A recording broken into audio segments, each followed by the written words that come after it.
পিছিয়ে দিতে পারার ক্ষমতাকেও আমরা বিজয় হিসেবে দেখি।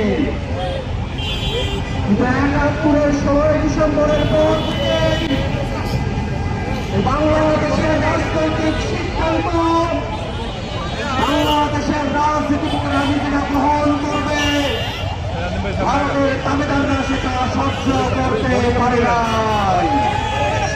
ভারত নিজেদের মতো করে এই বাংলাদেশে তারা পাপের শাসক তারা বসিয়েছে, পাপের রাজনৈতিক দল তারা তৈরি করেছে।